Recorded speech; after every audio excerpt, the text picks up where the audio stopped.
I'm having a lot of conflict about what I should do and what I should believe, and I'm scared to death to go home. I don't want to be in the situation to have to go home and say to my daughter, Daddy's not going to be living here anymore. Me and my wife had a big fight, which we still haven't resolved. I spoke to my daughter as well. My daughter's 5.5 years old. She said, oh, miss you, Daddy. I said, oh, miss you too, darling. Really love you. And then said, can I speak to Mummy? I said, oh, miss you. She goes, oh. I said, you miss me? I've been really busy. I want to be with my wife. I love my wife. But we don't have that many things in common. We've got a lot of different things that we value and that we're interested in. What's going to happen when you go there? Have to make a decision? What's changed? I'm working even harder than I'm doing, really early mornings to late nights. I've got outside interests as well, which she doesn't like. What are your outside interests? I play in a band. But you could be there because you could give up the band. Yeah. And she'd like you to do that. Yeah. What instrument do you play? Guitar. Tell me what it feels like when you play the guitar. Look at that. What did you just think? It's astonishing. Yeah, it's astonishing. That's a great word. It's like being a god. It's like being a god. Yeah. And when you go home with your wife, how significant do you feel? What do you think the chances of him giving up the band are? No way. No way. He'll give her up before he'll give up the band. We had a fight about that about a year ago. It was a case of you will do something about this or else, and we came to a compromise. And what was that compromise? That I would only play, 3 times a month, something like that. I see. She's saying, here's something that makes him feel like a god, and the maximum you can be godlike is 3 times a month. And here's what I want from you. By the way, I love you. But she wouldn't see it that way, I'm sure, because what she's saying is you're not here with your family, you're not here with me, you're not here with your kids, you're not here with whatever. She has a different perspective, fairly. But I want you to see his window on the world first. Do you love your wife? Yes. Why'd you pause? I'm questioning it. Yeah. The reason he's questioning it is because he's not fulfilled there. So if I'm not fulfilled, how could I love her? And if she doesn't want me to be completely fulfilled, how can I love her?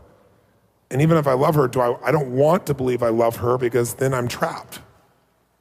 How far off am I? Bang on. Well, if I asked your wife, what's her name? Andrea. If I asked Andrea, score Neil for me, how significant does he make you feel? Let's do that. I want to switch hats. You're in her body right now. Mm-hmm. And I'm asking you, Andrea, tell me about Neil over there. How significant does he make you feel, 0 to 10? When he leaves, never comes home, makes the band more important than you are. He knows how you hate that rock music and he wants to go play it anyway. Maybe a 3. 3. Does he love you? Yes. He does. How loved do you feel, though, these days, 0 to 10 by him? 3. 3. And how certain are you that he's going to stay and love you? 8 or 9. 8 or 9. How certain do you feel, though, in moments about that? I think an 8. You're thinking as yourself right now. How many ladies agree with me? Raise your hand. This is where you're deluded. How much variety does he bring home to you? Surprise, desires, playfulness you don't expect to serve you, to light you up. 0 to 10. 5. 5. How much are you guys growing together? None. 0? 0. How much do you feel like he's trying to contribute to you? From your perspective, Andrea. Probably 0. So here's a man who wants to contribute nothing to you. On a 0 to 10 thinks you're a 3 in importance. On a 0 to 10 thinks you're a 3 of love. Give you a 5 of variety, but he's sticking around at an 8. What would you want to do to him, Neil, if you were her? Change him or get rid of him. Well, you're thinking like a man with a get rid of him part. He is the father of your daughter. Are you really going to just get rid of him? No idea. Yes, you do. Is he the source of your security financially? Yes. Are you going to get rid of him? He's the father of your daughter, and he's the source of your survival. Are you going to get rid of him? No. No. What are you going to do when you feel insignificant and unloved and uncontributed to and not growing with? What are you going to do? Make him change. Make him change. You're right. How are you going to do that? What tools do you have in your arsenal? Make him stay at home more often. How are you going to make him stay at home? give him an ultimatum. Give him an ultimatum. What's the ultimatum say? It says you spend more time at home and you don't go off playing with the band. Or I leave. And take your daughter. Yeah. Or, no, she'll probably say, or you leave. And I'll keep your daughter. Yeah. What's her nature? Not when you're frustrated with her, when she's feels herself, not when she's stressed. What's her nature? She's very creative in her own way. You know, she's into art, she paints. She doesn't do it often enough because she always says she's not good enough, even though I say, you know, the stuff you do is fantastic, let's put it up on the wall. You should sell this to a gallery, you should exhibit. Oh, I'm not good enough, I'm not good enough. But that's the female form. Women do that with each other. Oh, yes, you are. No, I'm not. Yes, you are. Oh, no, you're better. No, I'm not better. You're better. That's one-downsmanship. She's begging for your attention. Yeah, which I give. I don't know, but she wants so much more. So do you like that nature, that artistic nature? Does that appeal to you? Yeah, I love it. In fact, isn't that part of your nature?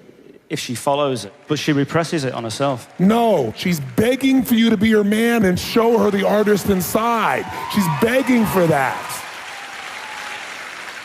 Goals in life. Her goals are to?